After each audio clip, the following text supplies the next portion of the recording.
Kesempatan kedua. Jika sahabat menyukai cerita ini jangan lupa like, komen dan share. Terima kasih. Bab 121-125 tidak ada pengampunan. Nada suara Sania Dingley dingin. Saya tidak berharap Anda memiliki waktu luang untuk menelepon saya. Saya tidak kenal Bibi Yang. Karena Anda punya waktu luang, Anda harus memikirkan apa yang harus dilakukan dengan pajak yang Anda curi di masa lalu. Tunggu. Juana Jansen merasa Sania Dingley ingin menutup telepon, jadi dia segera menghentikannya. Juana Jansen tersenyum bersalah. Dia berkata dengan nada menjilat, Sania Dingley, Bibi yang tahu kesalahannya. Ayahmu menipuku di masa lalu. Dialah yang membuatku melakukannya. Baru sekarang saya tahu bahwa dia adalah orang berwajah manusia dan berhati binatang. Saya menyesali apa yang terjadi di masa lalu. Kesedihan Juana Jansen datang dari dalam, dan dia mulai menangis pelan. Sania Dingley, tolong bantu Bibi Yang. Meskipun saya telah melakukan banyak kesalahan, pikirkanlah. Sejak Anda masih muda, Anda telah mengikuti saya kemanapun. Karena kamu masih kecil, tangan kecilmu begitu lembut hingga ingin memegang tanganku. Aku sudah menemanimu kemanapun untuk mencari pekerjaan. Selama masa-masa sulit seperti itu, Bibi yang menyeretmu selangkah demi selangkah. Apa yang dilakukan Wanson Dingley dan yang lainnya? Kami berdua memiliki hubungan yang nyata. Juana Jansen terus mengingat bagian-bagian masa lalu dan memainkan kartu emosional. Ketika kamu sakit, Bibi yang membelikanmu obat. Saat kamu lapar, Bibi yang mengajakmu makan. Kamu bilang kamu takut gelap. Bibi yang juga pernah tidur denganmu sebelumnya. Sudahkah kamu lupa? Bibi yang melakukan kesalahan, tapi dia tidak pantas mati. Aku hanya pusing sesaat. Bagaimana aku bisa memperlakukanmu seperti itu? Mohon maafkan saya. Juana Jansen sendiri mengingat beberapa tahun terakhir dan merasa sedih. Dia tidak terlahir sebagai orang jahat. Dia membawa serta Sania Dingley karena dia ingin merawat anak ini dengan baik dan menjadikannya bintang. Namun belakangan, gejolak dan keserakahan di industri hiburan membuat segalanya berubah. Dia mulai menggunakan cara-cara jahat. Sania Dingley yang tadinya penurut dan imut menjadi alat di matanya. Tidak ada lagi cinta di hatinya, yang ada hanya rasa dingin. Sania Dingley mendengarkan Juana Jansen menangis tentang masa lalu dan tersenyum dingin. Saya tidak lupa. Justru karena aku tidak lupa kalau aku sangat membenci kalian. Suatu kali, aku juga memanggilmu Bibi Yang. Wanson Dingley dan yang lainnya tidak berada di sisiku. Aku hanya bisa mengandalkanmu. Saya bersedia memberi Anda uang yang saya peroleh. Bahkan setelah saya mengetahui bahwa Anda menggunakan nama saya untuk menindas orang lain di belakang saya tidak berani mengatakannya dengan lantang karena saya memperlakukan Anda sebagai orang yang lebih tua. Aku takut kamu akan meninggalkanku sendirian jika kamu marah. Ketika Sania Dingley mengingat kembali masa itu, dia menganggapnya konyol, tetapi bagaimana kamu melakukannya? Anda memperlakukan saya seperti boneka. Anda dapat melakukan apapun yang Anda inginkan. Kapanpun kamu tidak bahagia, kamu akan memukuli atau memarahiku. Anda tidak memberi saya makan. Kamu bilang itu demi kebaikanku. Bagus. Aku sudah menanggung semua itu. Aku akan menjadi boneka yang berkualitas di hatimu. Bukankah itu cukup? Tapi Anda tetap mengizinkan sutradara itu menyentuh saya dan memberi saya beberapa film jelek yang bahkan anjing pun tidak suka menontonnya. Mereka ingin menyiksa dan menghancurkan saya. Sania Dingley bertanya pada Juana Jansen dengan sinis. Setiap kalimatnya keras dan jelas. Anda membuat skandal itu beberapa hari yang lalu. Anda masih ingin menghancurkan saya dengan imbalan kemuliaan dan kekayaan Anda saat itu. Sekarang Anda memberitahu saya bahwa Anda telah mempelajari pelajaran Anda. Apakah kamu pikir aku idiot? Mengizinkanmu mempermalukanku seperti ini. Curang. Juana Jansen menangis dengan sedihnya dan menggelengkan kepalanya di ujung telepon, tapi dia tidak bisa berkata apa-apa. Dia hanya mengulangi satu kalimat, maaf, maafkan aku. Sania Dingley terkekeh, sudah terlambat. Di masa lalu, saya cukup bodoh untuk berpikir bahwa kalian akan menyadari kesalahan Anda dan memperlakukan saya dengan baik. Namun, saya tidak membutuhkannya lagi. Saya dapat memberitahu Anda bahwa saya punya uang, tetapi saya tidak akan memberikannya kepada Anda karena saya ingin membuka agen saya. Saya ingin menghilangkan semua penderitaan saya di industri hiburan. Saya ingin menyingkirkan manajer gila seperti Anda. Saya tidak akan pernah membantu orang jahat lagi. Menyerah. Setelah mengatakan itu, Sania Dingeli langsung menutup telepon. Jika Huana Yansen dengan patuh pergi ke pengadilan, Sania Dingeli tidak akan mau memikirkannya sedetik pun. Dia akan membiarkannya mati sendiri. Tapi siapa yang mengira Huana Yansen begitu tidak tahu malu? Dia telah menyebabkan kekacauan dan masih berani datang dan memainkan kartu emosional dengannya. Dia masih punya wajah untuk menyebutkan masa lalu. Kerusakan yang dia lakukan pada Sania Dingeli di masa lalu tidak dapat diselesaikan bahkan setelah 3 hari 3 malam. Mungkin, pada awalnya, persahabatan Huana Yansen tulus, tetapi kemudian, pelecehannya juga tulus dan keji. Di dunia ini, terlalu sedikit orang yang bersikeras untuk tidak mengubah niat awal mereka. Sania Dingeli tidak ingin memaksa Huana Yansen melakukan yang terbaik untuknya. Namun, dia tidak bisa kembali ke apa yang telah dilakukan Huana Yansen. Dia tidak membutuhkan pengampunan Sania Dingeli atas dosa-dosanya. Dia harus menyerahkannya kepada publik dan hukum untuk menghakimi. Bab 122 Fraksi Idola. Perselisihan keluarga yang tidak dapat didamaikan dan kacau untuk sementara telah berakhir. Hasil Wanson Dingeli dan Chuni Wangler masih belum diketahui. Sulit untuk mengatakan apakah pemberontakan kali ini akan mengakibatkan mereka membayar dengan nyawa mereka. Juga tidak pasti apakah Yana Dingeli dan Huana Yansen akan kembali lagi di masa depan. Namun, Sania Dingeli tidak mau memikirkan hal itu sekarang. Setelah dilahirkan kembali, dia tidak melakukan semua ini untuk balas dendam yang tidak masuk akal. Jika itu masalahnya, Sania Dingeli sebaiknya mengumpulkan dan membakar orang-orang ini bersama-sama. Dia memutuskan kontak sedikit demi sedikit, mengandalkan opini publik untuk mengecam mereka, dan mengandalkan hukum untuk melindungi haknya karena Sania Dingeli memiliki hal yang lebih penting untuk dilakukan. Sania Dingeli sangat berpikiran jernih.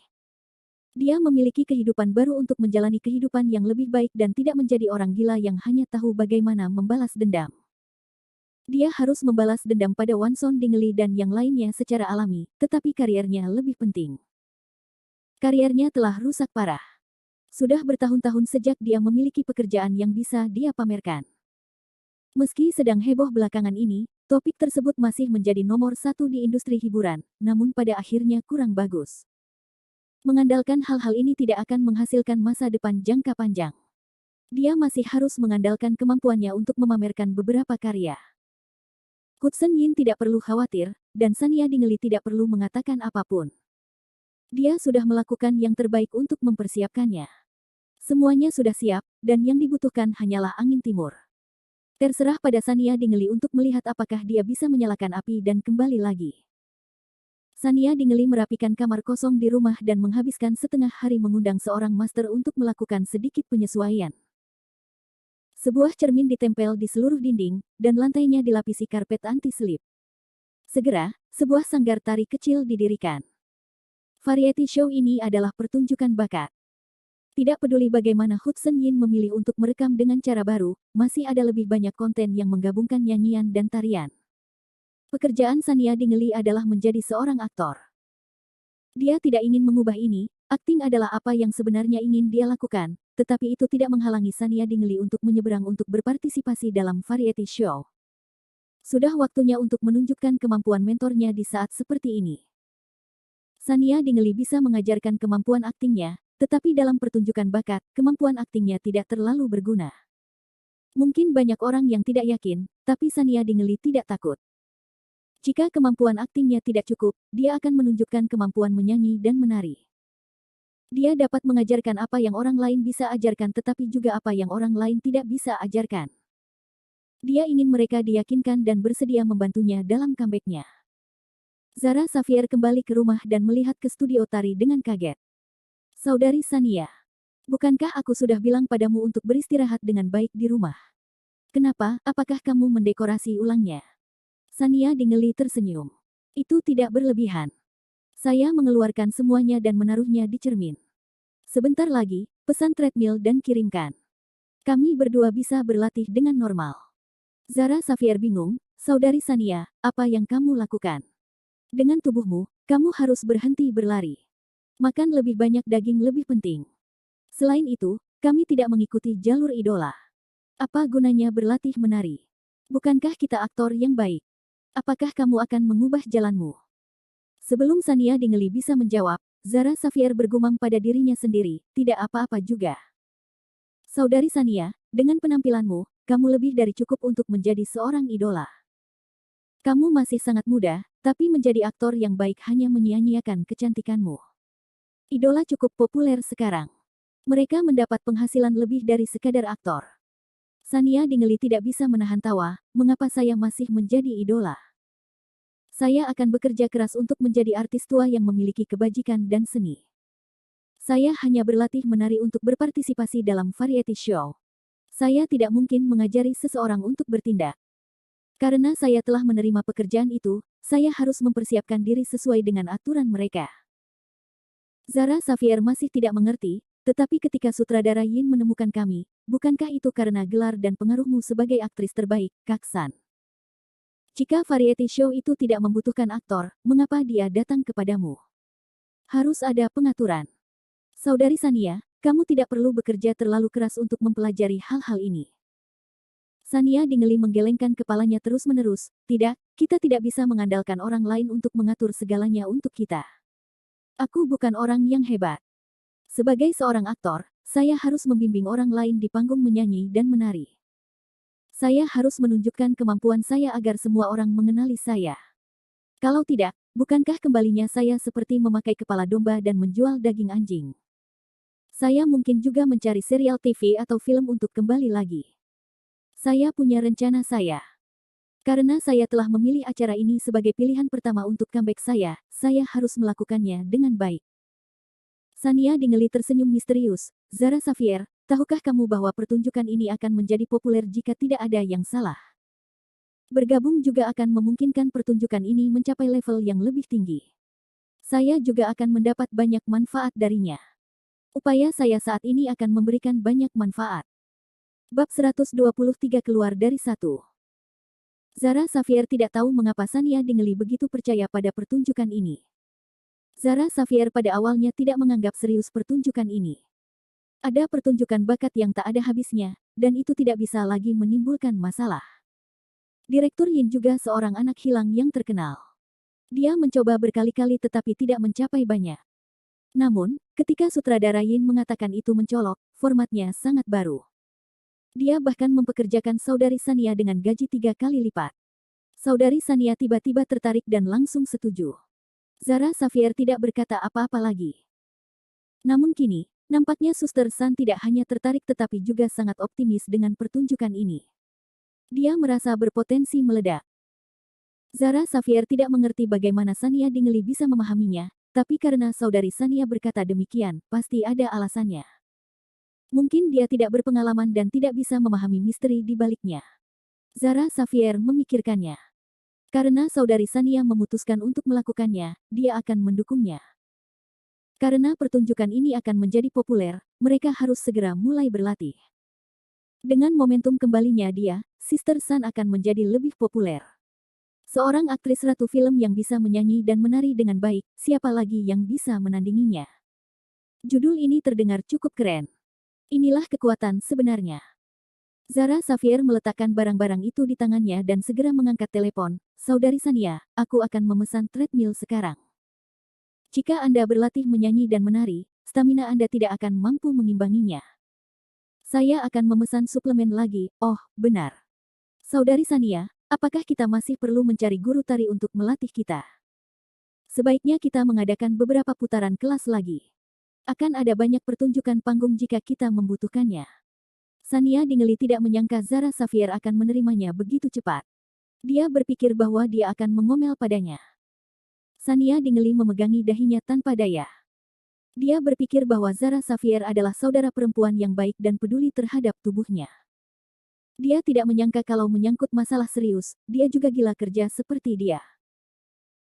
Ketika Sania Dingeli melihat Zara Xavier hendak memanggil guru tari, dia segera maju untuk menghentikannya, jangan khawatir.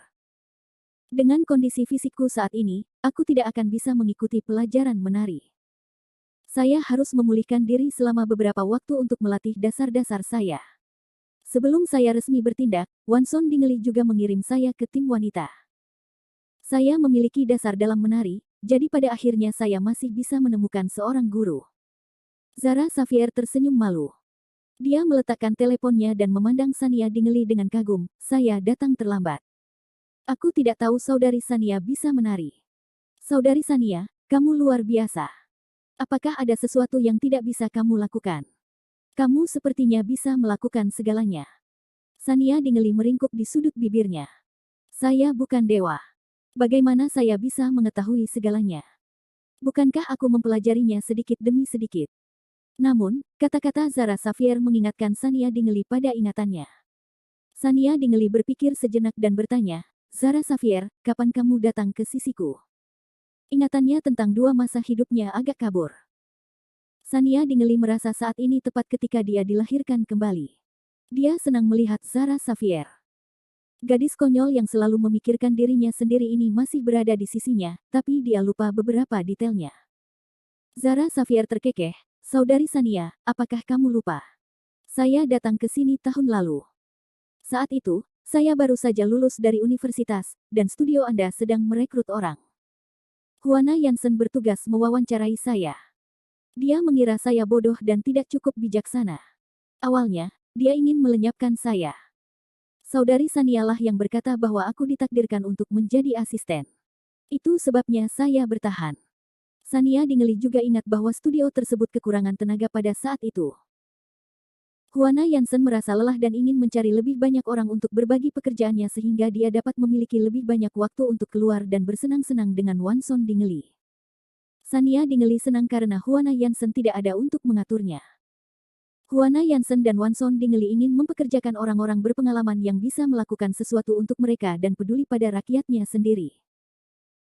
Namun ketika Sania Dingeli melihat Zara Xavier saat itu, entah kenapa, dia merasa dia terlihat sangat familiar. Saat itu, Zara Xavier bahkan lebih kekanak-kanakan dibandingkan dia sekarang. Dia baru saja lulus dan berdiri di sana di masa mudanya, membiarkan Juana Yansen mengkritiknya. Dia begitu hancur hingga dia hampir menangis.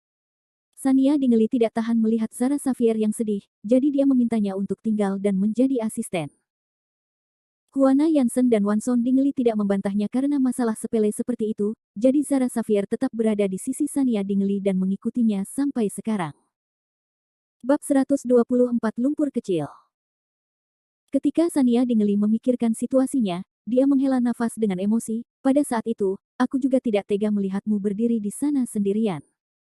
Juana Yansen bilang kamu akan menangis, jadi aku memikirkan diriku sendiri. Terlebih lagi, saya melihat Anda baik hati. Mungkin karena apa yang dikatakan orang lain. Hanya karena ini, kamu selalu berada di sisiku. Jangan bilang kamu melakukan ini untuk membalas kebaikanku, haha. Sania Dingeli tertawa. Ekspresi Zara Xavier sangat parah. Saya di sini untuk membalas budi Anda, tetapi bukan karena Anda membiarkan saya tetap di sini, Sister San. Sania Dingeli memikirkannya dan setuju. Zara Xavier belajar hukum. Pada akhirnya, bakatnya terbuang sia-sia untuk tetap tinggal dan menjadi asistennya. Bahkan jika Juana Yansen telah memecatnya, Zara Xavier masih bisa mendapatkan pekerjaan yang lebih baik. Untuk apa itu? Sania Dingeli memandang Zara Xavier dengan curiga. Lalu, apa hutangmu padaku? Zara Xavier sangat tenang dan tersenyum. Kamu menatapku dengan ramah karena kita pernah bertemu sebelumnya. Apakah Anda masih ingat Institut Kesejahteraan Malaikat Kecil, pertunjukan amal, lumpur kecil? Sania Dingeli tidak dapat mempercayainya. Matanya membelalak karena terkejut. Lumpur kecil. Apakah itu kamu?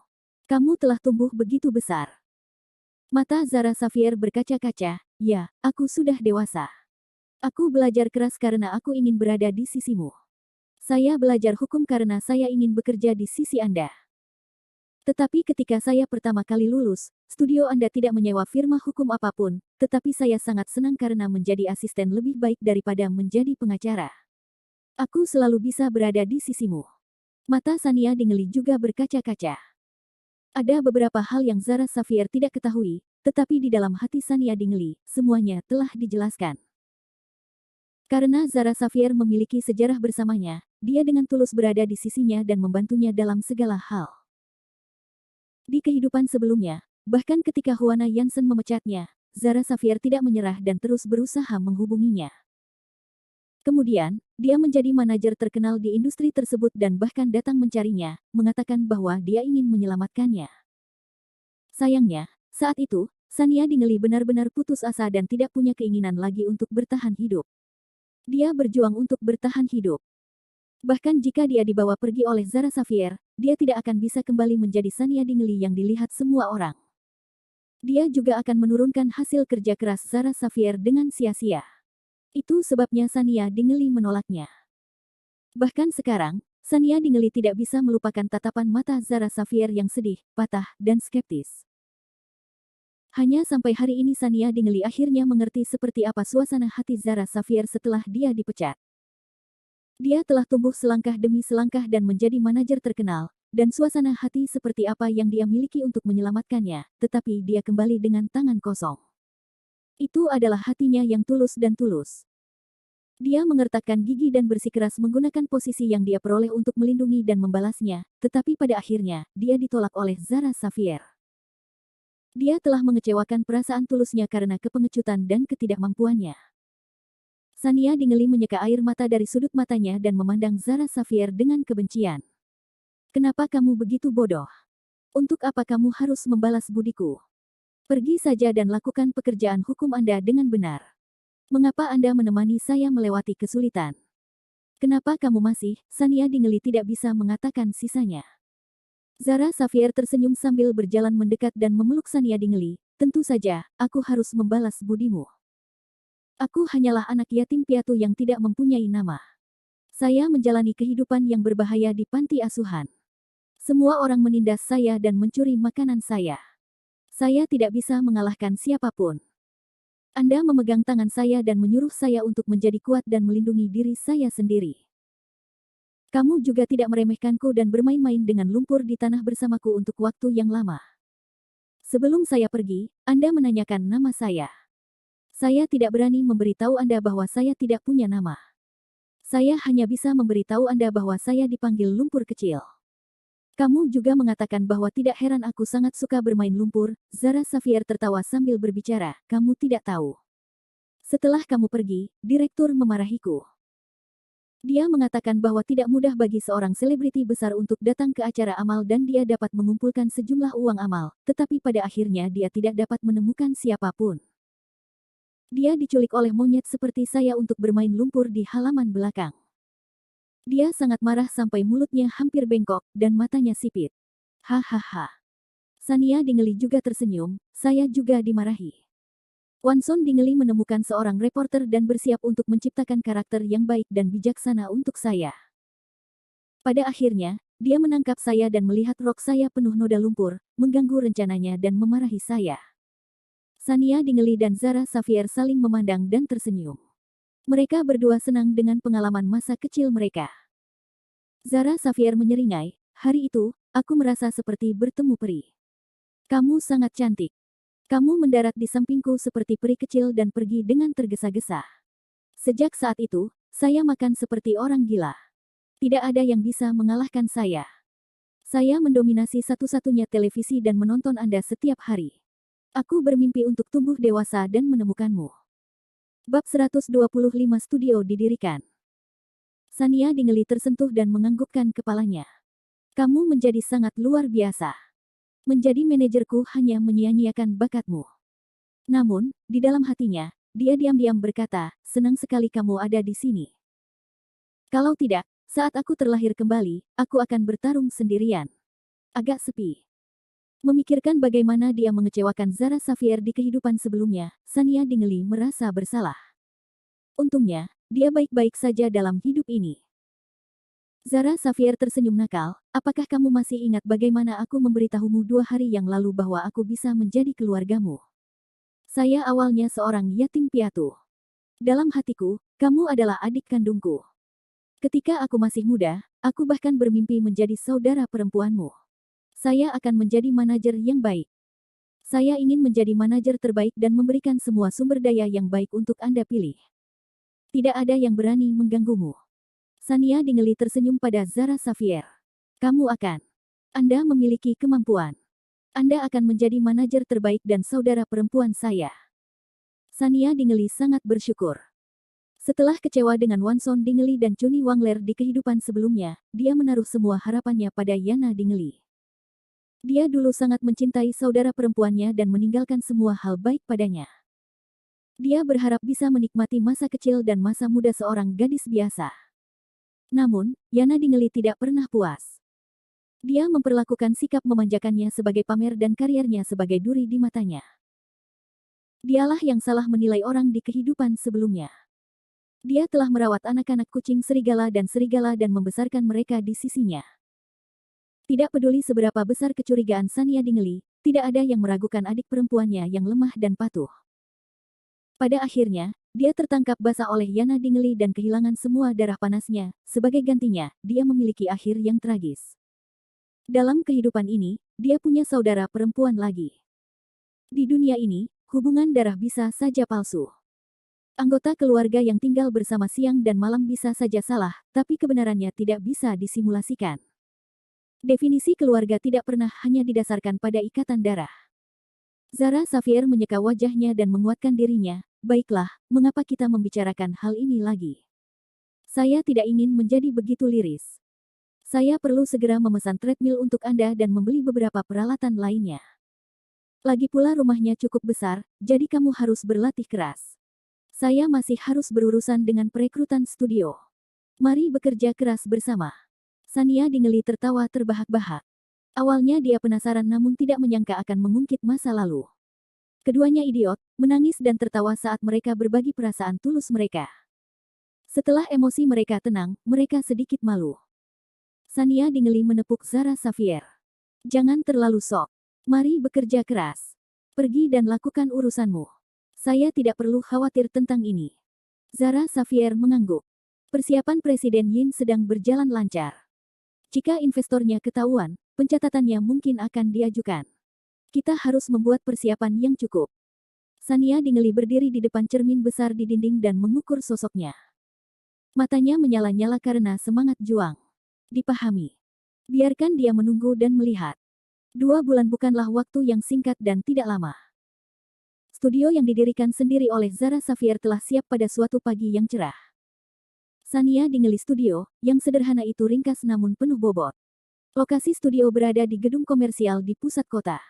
Itu besar, luas, dan terang. Seringkali lebih baik daripada studio yang didirikan Huana Yansen. Tempat di masa lalu itu gelap dan sempit. Mereka yang mengetahuinya adalah studio bintang. Mereka yang tidak mengetahuinya akan mengira itu adalah skema piramida.